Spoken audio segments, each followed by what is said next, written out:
Joyce. Thanks for listening.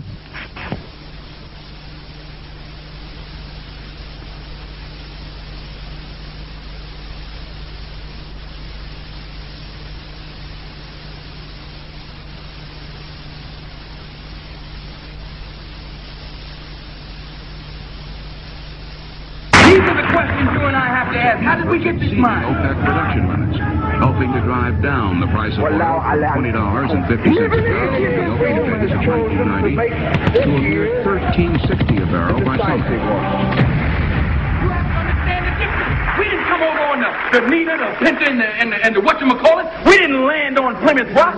Plymouth Rock landed on us. Landed right on top of us. Without cry. Why? You can get all the film and the footage of all the carnage in Los Angeles, but you can show me no footage of any damage in Iraq. And all you show me is some surgical strike. Now, 1 year later, it comes out that these so-called surgical strikes were mixed in.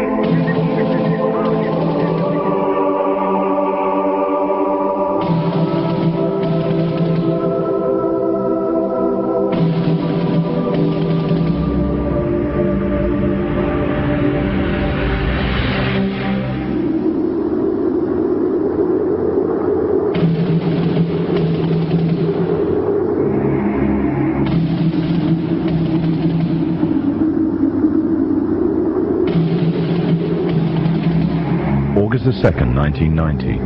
Saddam Hussein's forces crashed through the defenses of oil-rich Kuwait.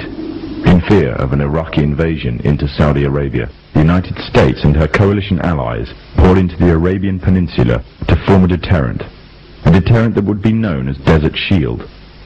The result was a series of diplomatic talks, negotiations and counter-negotiations that rapidly declined into a no-hope situation. On August the 17th, 1991, Desert Shield became Desert Storm.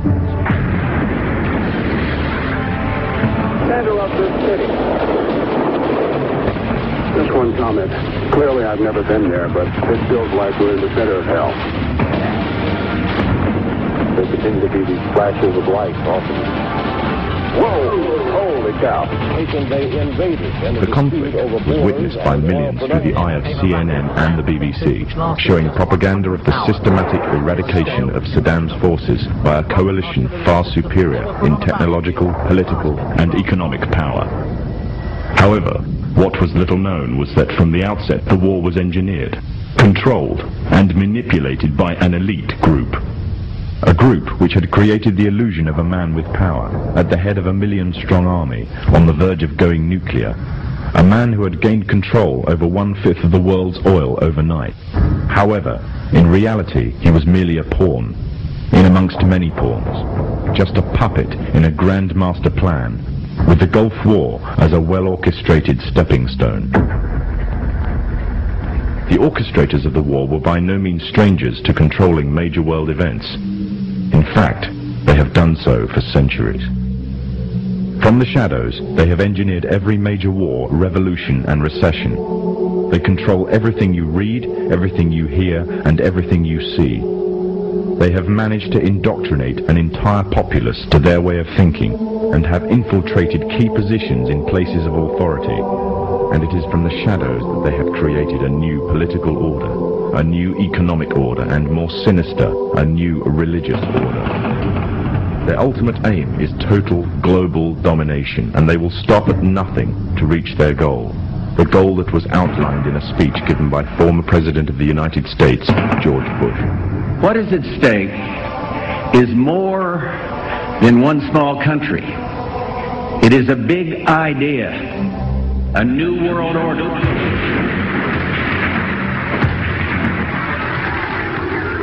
However, the origins of this global plan were not created in the offices of the White House. In reality, their roots lay in another war. This time, the year is 1095, and the place, Clermont, France.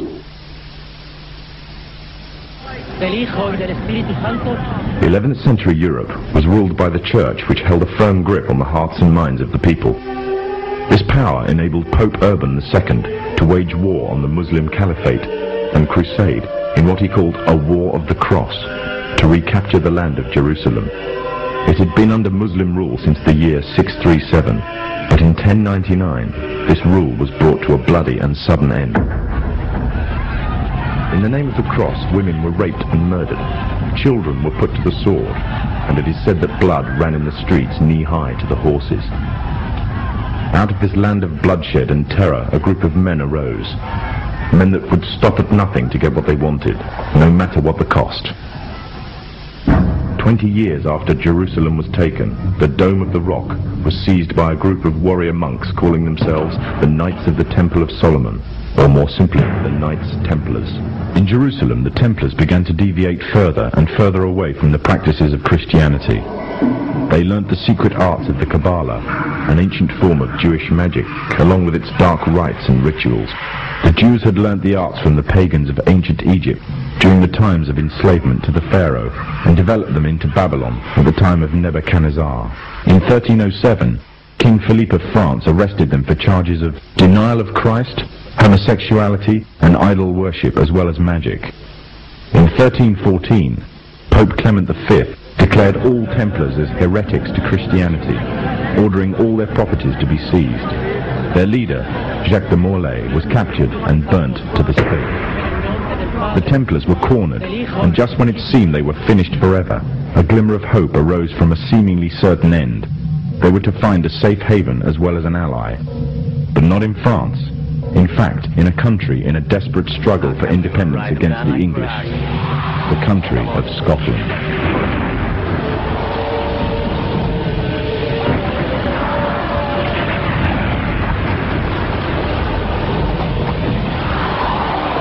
For some, Scotland's hope of independence had died with the death of William Wallace. However, to the King of Scotland, Robert the Bruce, the arrival of the Templars gave him a new secret weapon. Their experience, gained over 200 years of fighting the mighty armies of Islam, had made them expert in combat and warfare, and more than a match for any army brought before them. In 1314, the Templars, allied with Robert the Bruce and his army, took to the fields of Bannockburn in the long-awaited showdown with the English. Robert the Bruce's foresight paid off. The 25,000-strong English army suffered a humiliating defeat at the hands of only 6,500 men. The dream of an independent Scotland had finally been achieved. The Templars had brought themselves back from the brink of destruction, and never again would they allow themselves to be destroyed. This time, they would control the country by controlling its kings, and in order to preserve their secret order, the Templars would have to die, or more precisely, the name would have to die. The Templars, who had escaped Europe, were finally laid to rest in Roslin Chapel, Scotland, which stands to this day as sign of their presence in Britain. Their descendants became the true power of Scotland. In 1603, the death of Queen Elizabeth I left England without an heir to the throne. By virtue of descent, King James V of Scotland became King of England. In doing so, Scotland and England joined to form a new kingdom, and the power that the Templars held over Scotland spread to give them a firm grip on the whole of Great Britain. For over 100 years, the Templars concealed their activities, fading into the background until they were little known and little remembered. However, they did not cease to keep a firm grip on Britain. All the time they were planning, regrouping, and infiltrating positions of power in all corners of the kingdom. In 1717, the Templars made their reappearance in Europe.